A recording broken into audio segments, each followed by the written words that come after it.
Bueno, hasta el momento veníamos hablando entonces de las relaciones entre los países a partir del cumplimiento de las normas que vienen estipuladas a través del derecho internacional público. A partir de este momento vamos a empezar a mirar entonces las diferentes estrategias que los países han generado para impulsar sus desarrollos económicos y obviamente hacerse más competitivos. En ese sentido es indispensable hablar de la Organización Mundial de Comercio y para ello vamos a mirar un poquito cómo se origina lo que hoy en día conocemos como la OMC, anteriormente llamado GATT. Como bien sabemos, desde la terminación de la Segunda Guerra Mundial, Estados Unidos cobró un papel bastante significativo dentro de todas las actividades de retorno hacia la industrialización y actividades de comercio internacional entre los países. Ya discutimos en clase sobre el impulso para la creación del Fondo Monetario Internacional, sobre los acuerdos del Bretton Woods y obviamente ya llegó un punto en que los países se vieron enfrentados a un nuevo reto y era empezar a comercializar aquellos productos que habían ya empezado a construir. Estados Unidos entonces lidera algo que se conoció como los acuerdos comerciales recíprocos, lo hizo de manera voluntaria aunado al Reino Unido. Entonces, los dos países tomaron la decisión de empezar a comercializar productos entre sí, empezándose a otorgar algún tipo de beneficio o de descuentos arancelarios. Recordemos que habíamos dicho que siempre que hay dificultades económicas o conflictos políticos o de guerra, lo primero que hacen los países justamente es cerrar las fronteras, procurar limitar el comercio internacional, ya que siempre se ha visto como una forma de salida de dinero, de riqueza de la economía y a su vez pues claramente entonces fortalecer las finanzas del otro país y que de pronto pueda utilizar ese dinero para posteriormente atacarnos. Estamos diciendo que para después de la Segunda Guerra Mundial teníamos unas tasas arancelarias demasiado altas. Siempre se consideró la imposición de los aranceles como el mejor mecanismo de protección a las economías. Y lo que hizo entonces Estados Unidos con el gobierno británico fue empezar a propiciar un libre cambio o más bien un intercambio comercial otorgándose unos beneficios. Originalmente la intención era lo que hoy en día podemos llamar como un acuerdo bilateral, ¿cierto? Es decir, no hubo la necesidad o no hubo el pensamiento de extenderlo a los demás países, sino que fue una actuación voluntaria para dar inicio a un mayor fortalecimiento al interior pues como de estas economías. A partir de esa relación que tuvo de libre cambio Estados Unidos con el Reino Unido, nace lo que podemos llamar hoy en día como el primer indicio o el origen de lo que es la Organización Mundial de Comercio. Para ese entonces, como lo podemos identificar acá, para ese entonces conocido como un acuerdo general sobre comercio y aranceles. ¿Eso qué significa? Que tanto Estados Unidos como el Reino Unido se dieron cuenta que empezar a reducir los aranceles efectivamente favorecía muchísimo el libre cambio entre los países y se les ocurrió que podía ser interesante que esas actividades comerciales ya no fueran pues exclusivas de ellos, sino que pudiese involucrarse también la participación de otros países. Es allí entonces que nace el GATT, ¿cierto? Digamos que originalmente ese GATT, como lo podemos observar acá, perdón, discúlpenme un segundo, como podemos observarlo acá, el GATT originalmente fue firmado por 23 países, se puede considerar como el primer acuerdo de carácter supranacional relacionado con aspectos exclusivamente comerciales. ¿Sí? Volvamos a que hasta el momento los acuerdos supranacionales se limitaban o giraban prioritariamente en torno a las finanzas y a la necesidad de resolver pues como problemas asociados a la producción de dinero y los accesos a créditos debido a los déficits que hay en las balanzas de pagos de estos países. Aparece entonces el GATT siendo el principal acuerdo comercial entre los países, repito, originalmente formado por 23 estados a nivel mundial. Importante aclarar que cuando nace el GATT, digamos el impulso o el enfoque prioritario fue la disminución de barreras arancelarias, ¿cierto? Entonces aquí hago nuevamente como este énfasis. Vuelvo e insisto, estamos hablando de una época en que los países habían impuesto altos gravámenes arancelarios como un mecanismo de protección y de búsqueda de que el consumo a nivel interno ojalá fuera exclusivamente de la producción nacional. Sí, recordemos que estamos en una época en que los países necesitaban empezar a generar actividades comerciales y empezar a generar riqueza para sí mismos. Entonces, los aranceles de la época eran aranceles demasiado altos y de esa manera se desestimulaban las importaciones y lo que se buscaba era que el consumo local fuera exclusivamente de producción nacional.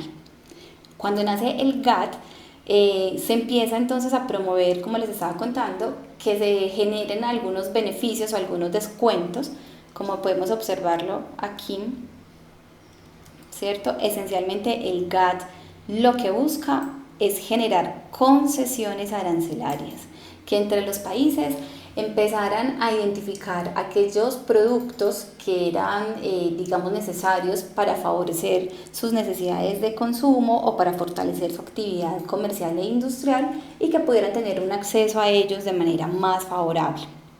Cuando nace el GATT, entonces se crea partiendo del hecho que para el entonces la principal, digamos, estrategia que tenían los países, como les estaba contando, para evitar un consumo o unas importaciones exageradas era justamente la imposición arancelaria. Entonces, nuevamente hago la salvedad en que el GATT originalmente se centraba en este detalle: reducción de aranceles.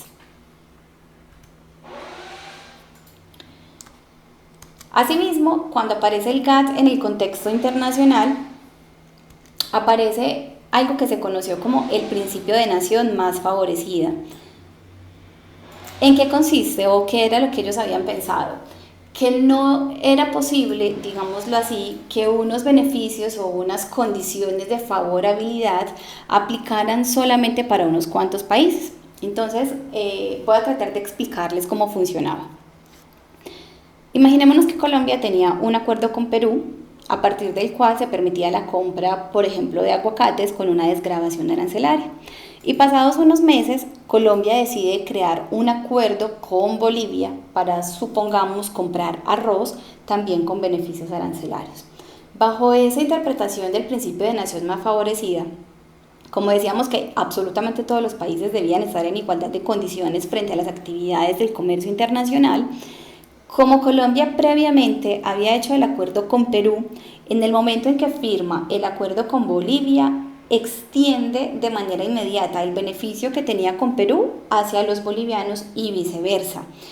Cuando se crea el GATT, se consideró que esa era una estrategia que iba a permitir que los acuerdos de desgravación arancelaria fluctuaran o fluyeran mejor de una forma más ágil, porque no se requería la negociación exclusiva de los países, sino que se extendía inmediatamente el beneficio.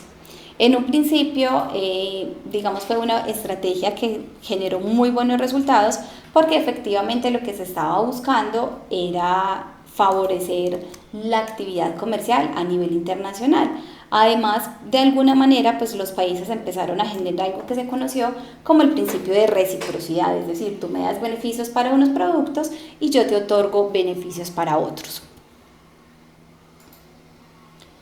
Dentro de las actividades del GATT, entonces se decidió que se iban a hacer unas reuniones periódicas para revisar cómo iba, digamos, funcionando este nuevo ente supranacional. Esas reuniones se conocen como las rondas del GATT y, como ustedes pueden observar en la presentación, cada vez había pues un mayor número de países que se estaban adhiriendo al ente supranacional, ¿cierto? Empezamos con 38. Por aquí ya tenemos, empezamos con 23, ya para la ronda de Turquía teníamos 38 y así sucesivamente hasta que llegamos a la ronda de Uruguay. Porque la ronda de Uruguay es bastante importante cuando nosotros hablamos del GATT. Miren que estamos hablando ya de, digamos, una época un poquito más moderna, 1993. Tenemos 125 países miembros del GATT. Recuerden que empezamos con 23. Y resulta que en la ronda de Uruguay todos los países llegan a exponer como una dificultad o una inquietud que tenían, y es que debido a la forma que funcionaba el principio de nación más favorecida, llegó un momento en que los países tenían acuerdos para todo tipo de productos, incluso con aquellos países que terminaban siendo su competencia. Entonces imaginémonos, por ejemplo, los países suramericanos, Colombia, Perú, Venezuela, Bolivia, ¿cierto? Que tenemos una producción, por ejemplo, agrícola muy semejante, y pues entre nosotros ya teníamos acuerdos para comprarle a los otros países, es decir, a nuestra competencia, a precios muy bajos porque había ya beneficios arancelarios, pues los mismos productos que nosotros estábamos generando al interior del país. Entonces básicamente en la ronda de Uruguay los países empiezan como a quejarse, a decir que ya no es tan conveniente la forma en que viene pues como trabajándose el tema del principio de nación más favorecida. Y pues también empiezan a identificar que ya no solamente se generan productos tangibles, sino que ya los servicios en cierta medida empiezan también a tomar como un vigor especial. Entonces también hay una preocupación de parte de los países respecto al tema de cómo respetar o cómo garantizar el tema de la propiedad intelectual. Entonces, repito, la ronda de Uruguay termina siendo supremamente importante porque a raíz de todas esas inquietudes que llevaron los países, se toma la decisión de eliminar lo que se conocía entonces como el GATT, y a partir de ese momento nace lo que hoy conocemos como la Organización Mundial de Comercio. Es decir, desaparece todo lo que se había conceptualizado dentro del funcionamiento del GATT y deciden crear un nuevo ente con los mismos países miembros, pero ahora conocido como Organización Mundial de Comercio. ¿Qué podemos decir entonces de este nuevo ente supranacional? Si el GATT tenía como finalidad la reducción de los aranceles, vamos a decir que la finalidad prioritaria de la Organización Mundial de Comercio es favorecer prácticas justas de comercio, ¿cierto? Ese es el objetivo prioritario, disculpen acá, ¿cierto? Favorecer prácticas justas de comercio. Ese es el objetivo prioritario de la Organización Mundial de Comercio. Eso significa que en la actualidad todas las actuaciones que se realizan al interior de la OMC no se concentran única y exclusivamente en mirar cómo eliminar las barreras arancelarias, sino más bien en generar estrategias para que los países puedan generar intercambios comerciales de manera transparente. Sigue siendo activo el principio de nación más favorecida, pero ya no desde el punto de vista de que se extiendan los beneficios entre los países, sino más bien desde el concepto de que todos los países tienen derecho a gozar de esos beneficios que otros estén otorgando siempre y cuando cumplan con unas condiciones. Es decir, empiezan a motivar la negociación ya bilateral o multilateral, si estamos hablando de diversos países, pero ya centrada en los gobiernos nacionales para que definan específicamente cuáles son las líneas o los productos sobre los cuales necesitan que haya algún tipo de favorecimiento. Más o menos así es como funciona en la actualidad. A partir de esa concepción de generar prácticas justas de comercio es que la Organización Mundial de Comercio genera, por ejemplo, estrategias para combatir las barreras no arancelarias. Como bien sabemos, si empezamos a decir que con el GATT se hace una disminución de barreras arancelarias y que justamente cuando se crean los bloques económicos lo primero que se hace es justamente desgravar, pues muchos países empezaron a crear normas técnicas u otro tipo de requisitos para tratar de limitar el comercio.